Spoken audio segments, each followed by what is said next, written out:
George is recognized. Mr. President, I ask that the quorum call be vitiated. Without objection, so ordered. And ask that I be allowed to speak as if in morning business. Without objection, so ordered.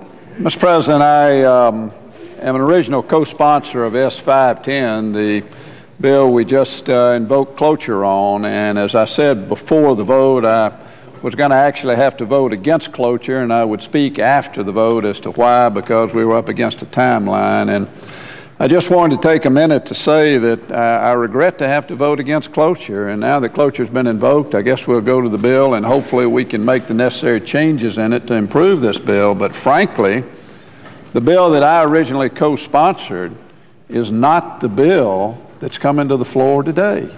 It's been changed in some material ways. As late as this morning, there were changes being made. And I understand there are discussions going on right now that may even change it again. First of all, let me say that the issue of food safety is an issue that is of primary importance. We need to make sure that the food that's put in the retail stores as well as in restaurants and every other location in America is absolutely the safest, highest quality food product of anybody in the world. That's always been our reputation. But there are some gaps in that food safety inspection program in the United States today that have allowed some things to happen. We had a situation in Georgia 2 years ago where we found salmonella in some peanut butter at a location in South Georgia, a manufacturing location.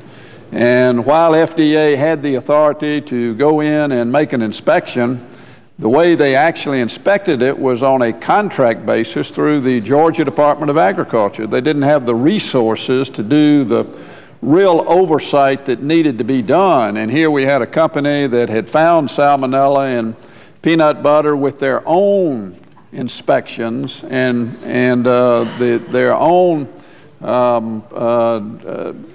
product had been sent to their contractor, and salmonella was found to be positive, but yet they didn't have to report that to FDA.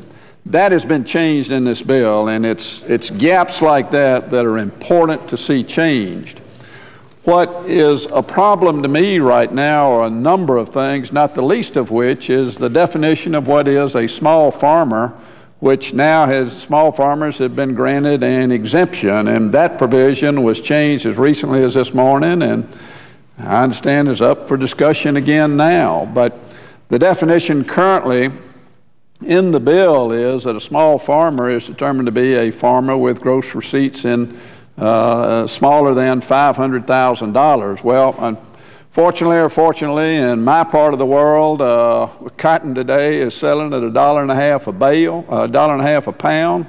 A bale is 500 pounds, and it doesn't take many bales to reach $500,000 in gross receipts just from the sale of cotton, and that doesn't count peanuts and wheat and corn and whatever else may go along with it. So trying to put an arbitrary number like that and saying that if you have gross receipts in excess of that number, FDA has the authority to come on your farm. If you have less than that, they don't have the authority, I think is not the proper way to go. Secondly, with respect to that issue, even if they're exempt as a small farmer, they still have a mandate of a huge amount of paperwork that has to go along with their production on an annual basis. So I don't know what's going to happen with respect to the amendment process. We've heard that there may be a filling of the tree and there'll be no amendments. I hope that's not the case. I hope that we have the opportunity to have an unlimited amount of amendments and